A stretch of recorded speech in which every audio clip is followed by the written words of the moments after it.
Hiya, babe. Say, how about a little... Ouch! Does that answer your question, Buddy? The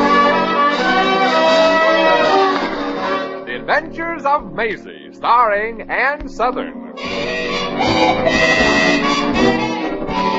You all remember Metro-Goldwyn-Mayer's famous Maisie pictures. In just a moment, you'll hear Maisie in radio, starring the same glamorous star you all went to see and loved on the screen, Ann Southern. But first, your announcer.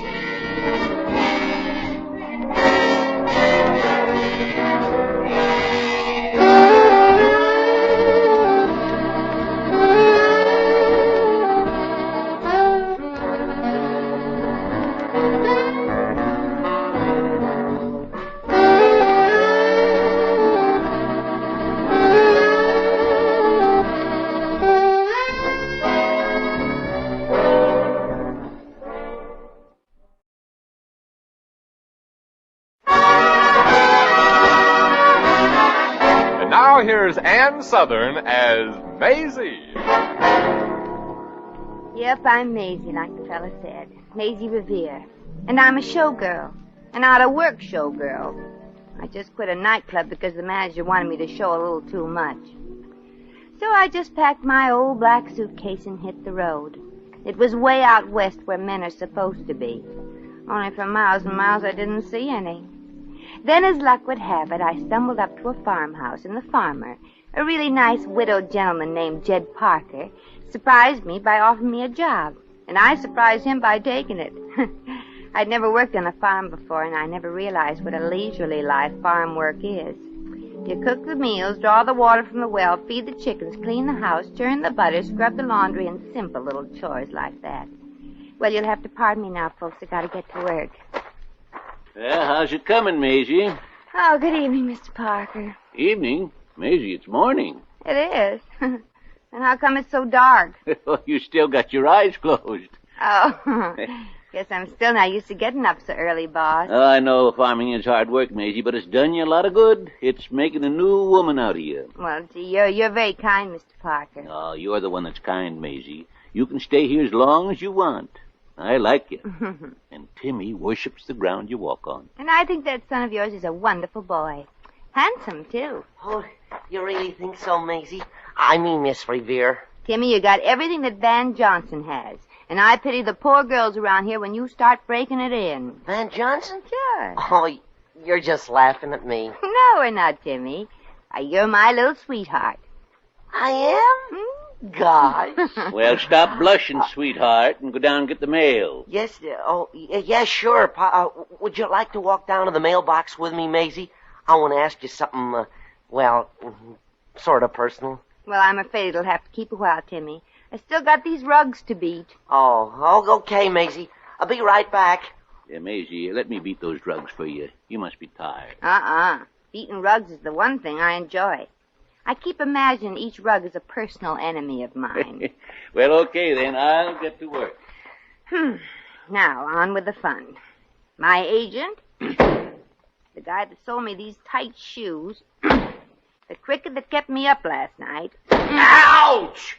Oh, I'm sorry, Cricket. I didn't think you were listening. Miss, I'm not a cricket. I'm Judge Snodgrass. Oh, I'm terribly sorry, Judge. But you shouldn't hide behind rugs. Where did I hit you? Never mind. Oh, that low, huh? Well, that's what you get for snooping. I was not snooping, miss. I've got the farm the other side of the fence. And say, I ain't seen you around before. You ain't Jed Parker's new wife by any chance, are you? Nope. One of his kinfolk, maybe? Nope. I'm just staying here. Oh, I see. No, you don't see. Now, what's on your nasty old mind? You tell Jed Parker for me that I won't have his hens laying eggs on my property. Oh, no, you, Sonny. From what I've seen of hens, when they're going to lay an egg, they're going to lay an egg. You ain't heard the end of this, young woman. Well, I better get back to my place. Morning air's not good for me. I got a cold in my head, and I don't want it to get down to my chest. Well, why don't you just tie a knot in your neck? I'm back, Maisie. Say, isn't that Judge Snodgrass walking down the path? Yeah. Seems like the judge and our hens don't see eye to eye. Oh. Any of that mail for me, Timmy? Oh, no, just the weekly paper and some bills and my dancing lesson. Dancing lesson? Yeah.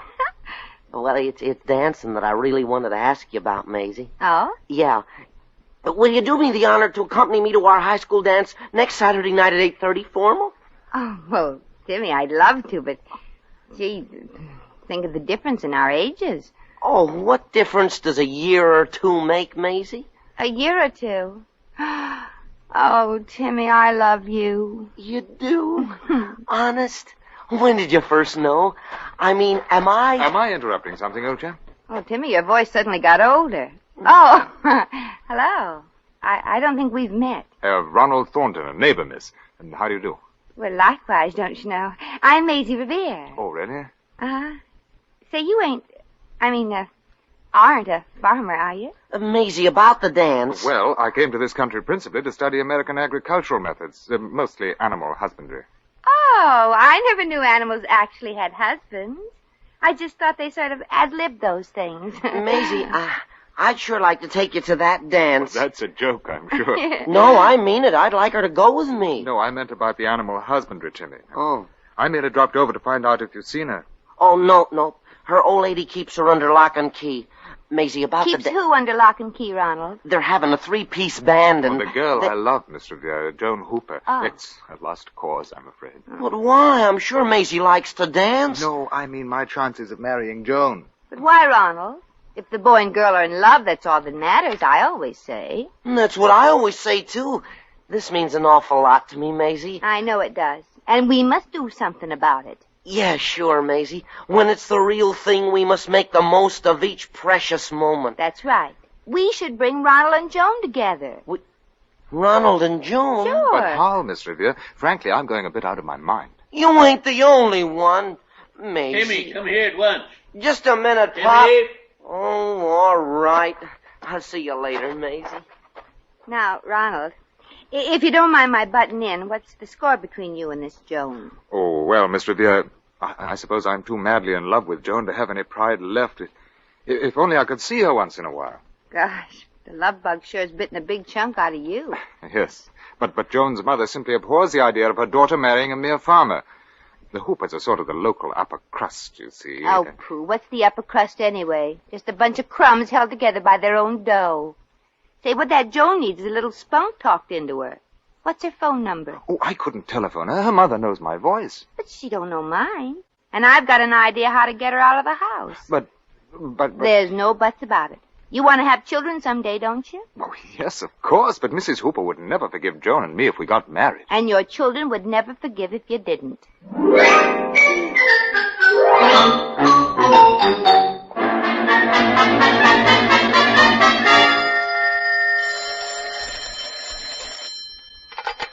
Hello?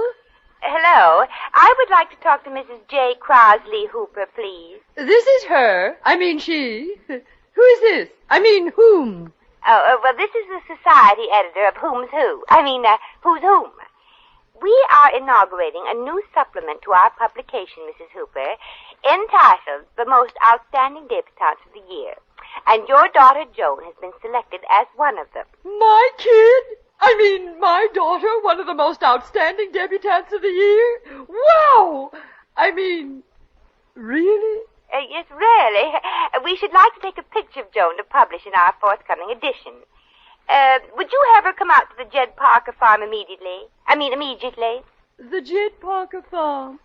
But why not take the picture right here in our $178,000 home, surrounded by the culture amongst which she was born? That's a very good question, Mrs. Hooper. Have her at the Parker farm immediately. That is, unless you don't care to have Joan's picture appear in print. Oh, sure. Keep your pants... don't be impatient. Joan will be there.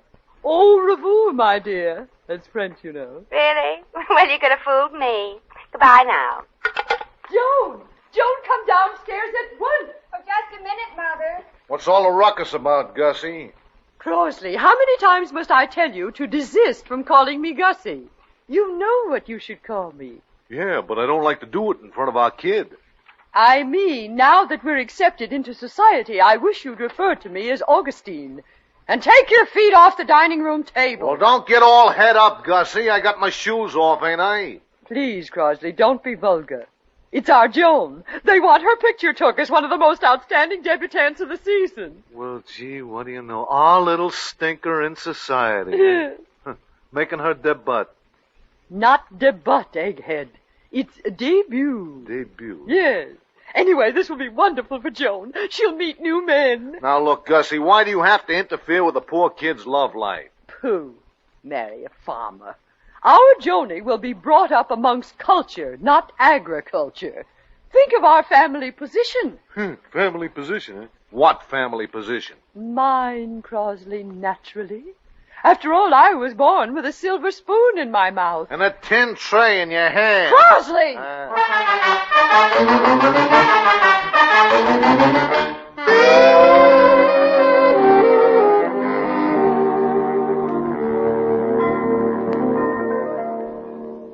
Oh, Ronnie. Ronnie, darling, it's been so long. I didn't dream that I'd find you here at the farm. Well, it's old Miss Revere's idea. She brought us together. Oh. Yeah, but the thing is to keep you together. And there's one real yummy way. Marriage. Will you, John? Oh, gee, I'd love to.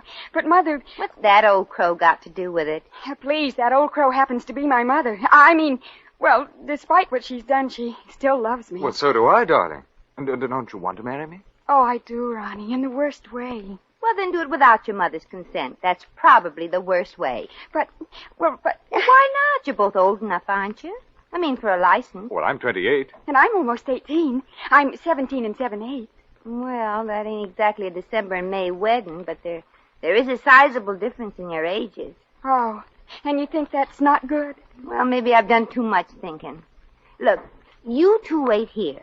I'm going in the barn and talk to Timmy Parker and get an innocent bystander's opinion.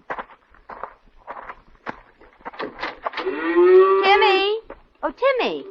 Here I am, Maisie. Oh, Timmy. Huh? I want to talk to you about something very serious. Something serious? Yeah. How do you feel about marriage? Well, I think that... Huh? Me? Marriage? Yeah. I feel that that's the only answer to our problem right now, don't you? Oh, but Miss Revere, Maisie, this is so sudden. Well, I know, Timmy. It was for me, too. I'll have to ask my pop what he thinks first. Oh, I know he'll bring up the matter of the difference in ages. Oh, but that doesn't matter when two people both want each other so desperately, does it? Doesn't it? I mean, of course it doesn't. Does it? Well, that's a question I want you to answer, Timmy. Oh, well, I guess when it's bigger than both of us, who are we to fight against it? Then the answer is yes? I guess so. But when? When? Right away, of course. Right away? Well, sure. Timmy, what do people in this town, people madly in love who can't wait, do to get married quick like without waiting for a license? They drive to Quigley. Judge Wiggins there don't ask too many questions. Good, we'll all go to Quigley. All? Sure, the four of us. Joan, Ronald, you and I. That'll solve the witness problem. Yeah, gotta have witnesses. I can be ready as soon as I finish my algebra homework. Oh, I'm so glad that you and I both see eye to eye on this desperate step. Oh, golly, Timmy, I'm so happy about it I could kiss you. Oh, please, Maisie, not now. Later, when it'll be legal.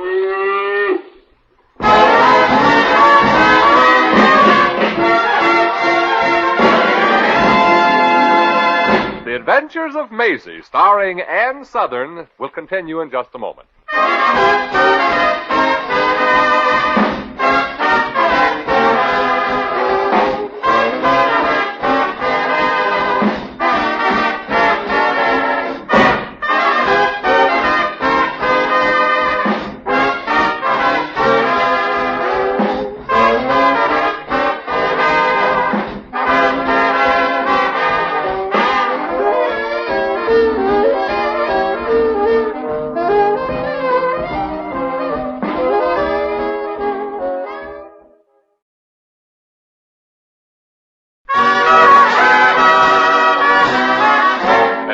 Back to Maisie.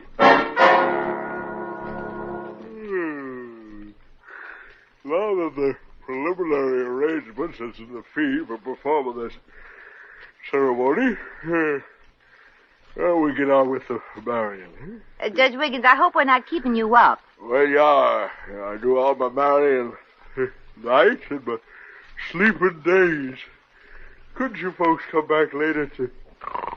Judge. Night? I'm sorry, old chap, but we just couldn't wait. Isn't that right, Joan? Oh, no, darling, just couldn't. No, and I'm in a hurry too, Judge, so put some toothpicks under your eyelids and start. Well, we can't without Timmy. Where is that boy? Yeah, where is the other witness? Miss, Here I am, Maisie. I was just making a just married sign for the back of our jalopy. I love tradition, Maisie, don't you? Dear? Sure, honey, sure. Well, we're ready, Judge. Judge.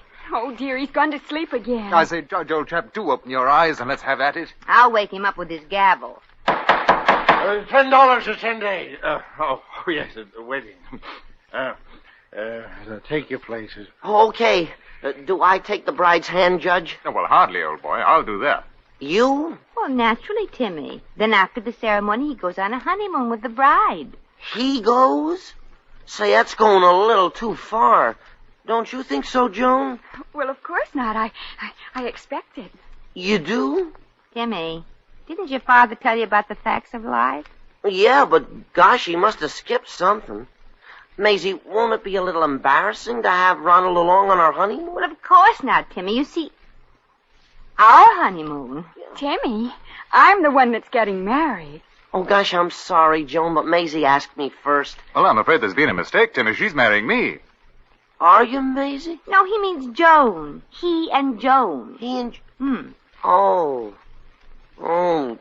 Silly of me to think that... I'm sorry, Timmy. Oh, so am I, Timmy. You're not the groom. You're just the best man. The best kid. Kid. Fine thing. I had to put on my new jeans for nothing. Well, let's get on with it, shall we? Judge! Judge!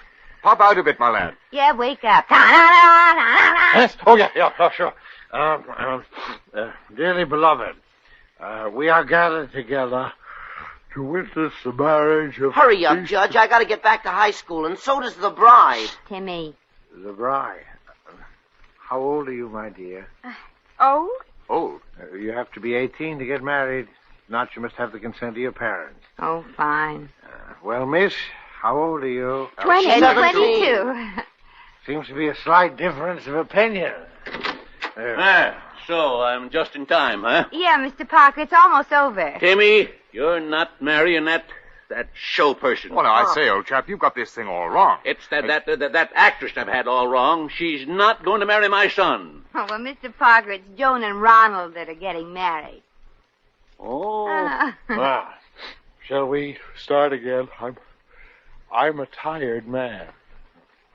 Do you, Joan? Where's her folks? Home. Go ahead, Judge. Do you... Oh, then they gave the consent, huh? Couldn't be married unless they did. Joan's underage, you know. Do you, Joe? Underage? Oh, now look what you've done, Mr. Parker. Oh, please, Judge, please. I love him. Yeah, I'm sorry, little girl. You come back when you're 18. And now, good night. Well, Dad, you sure did it. Oh, my mother will never give her consent. She wants me to marry a blue blood. Yeah, red clashed with her carpets. Oh, gee, kids, I'm sorry. Well, Mr. Parker, I'm not through yet. Some way, I don't know how. I'm going to get these two kids married if it has to be over your dead body. And at the moment, that's a very tempting idea.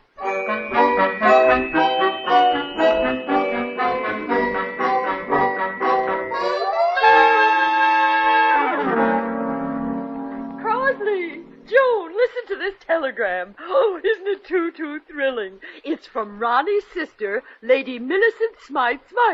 His sister is a lady? Yes, you lucky girl. And it seems that Ronnie is really Lord Sir Baron Duke Thornton. Lord Sir Baron Duke? Not Count also? Oh, silly boy. Counts are French. And dear Ronnie is British.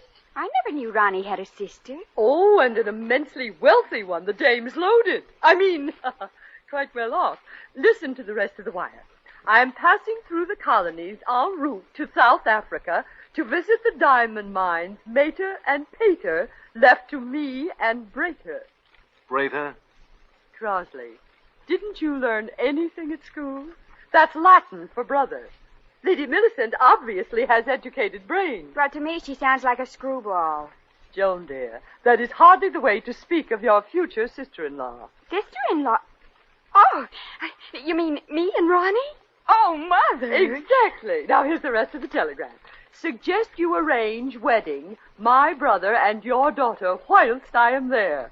Will arrive at 4, coming direct to your residence. Your daughter is a very lucky girl. Signed, Lady Millicent Smythe. She's lucky. Why, Ronnie's the lucky one to get a girl like Joan. Oh, who cares who's lucky, as long as I'm going to be Mrs. Lord Sir Baron Duke Thornton. Well, I'd better hurry and get into something nice for the wedding. Well, Crosby, aren't you going to get dressed for the wedding? Dressed? You mean tie and everything? Yes. And wear your tails like you did at the opening of the opera. Tails? And no brown shoes this time. Okay, all right. Oh, darling, it'll be a beautiful ceremony.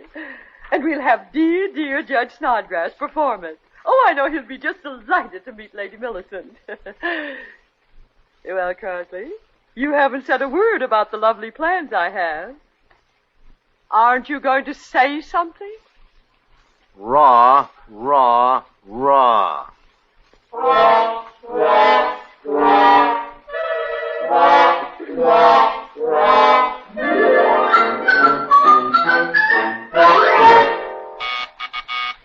Oh, it's her. I mean, she. Oh, Crosby, I'm so excited.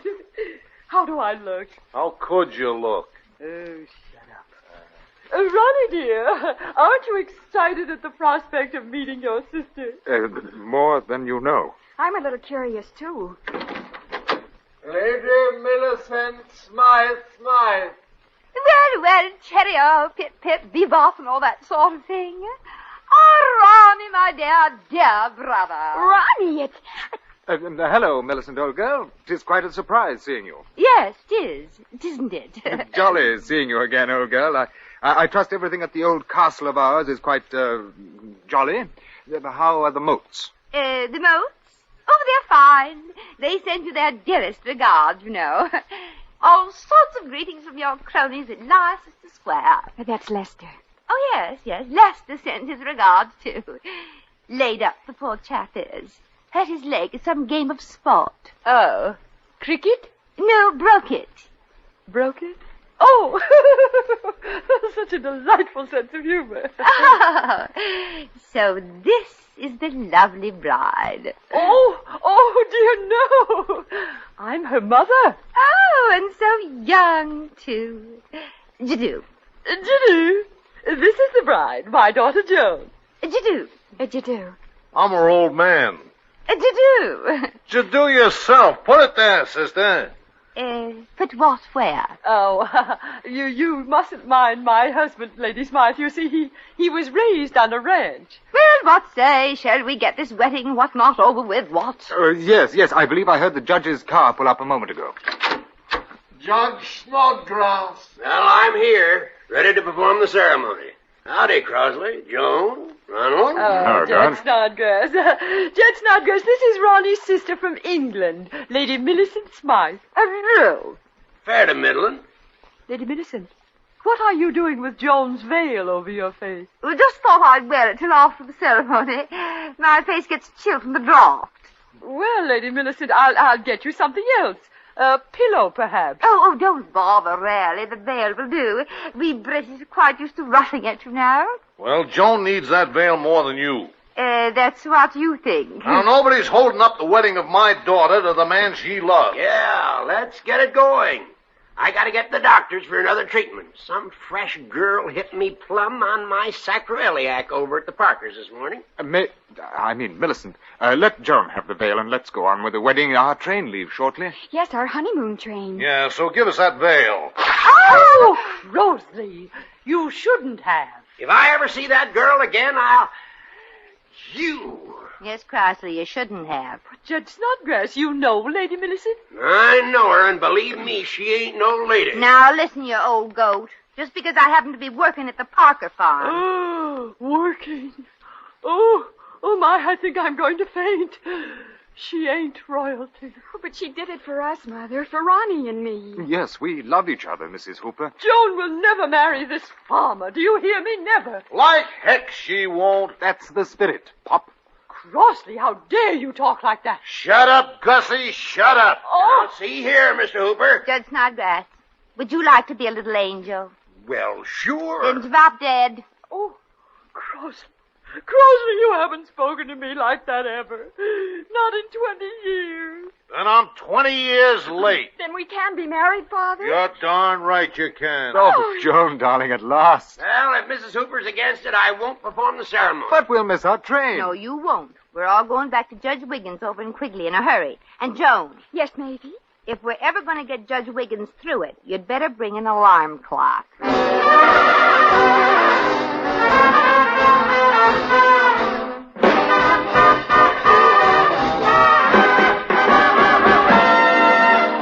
In just a moment, we shall return to the adventures of Maisie.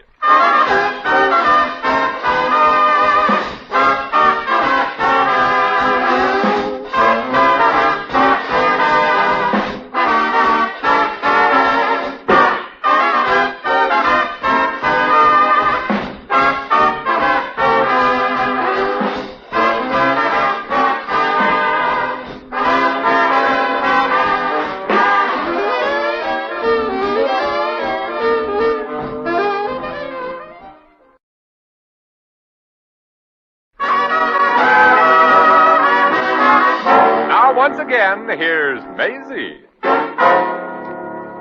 Well, so Joan and Ronnie were married, and I sure hope they live happily ever after. And they will if they remember one important thing. It isn't the saying of I do at the wedding ceremony that's important. It's the things they do after that counts.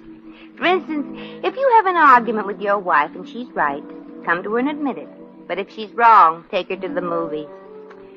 Well, I gotta hit the road again. Living out in the open ain't for a city gal like me. All that health can kill a person. Gee, it's a long way back to Brooklyn, especially if you're traveling by thumb. Well, gotta get going. Come on, feet. Mush.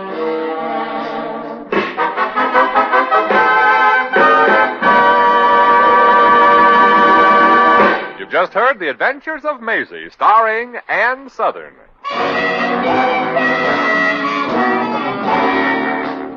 Maisie was written by Arthur Phillips. Original music was composed and conducted by Harry Zimmerman. Supporting cast included Bea Benaderet, Ben Wright, Hans Conried, Sheldon Leonard, Will Wright, Earl Ross, Sammy Hill, and Sidney Miller. Jack McCoy speaking.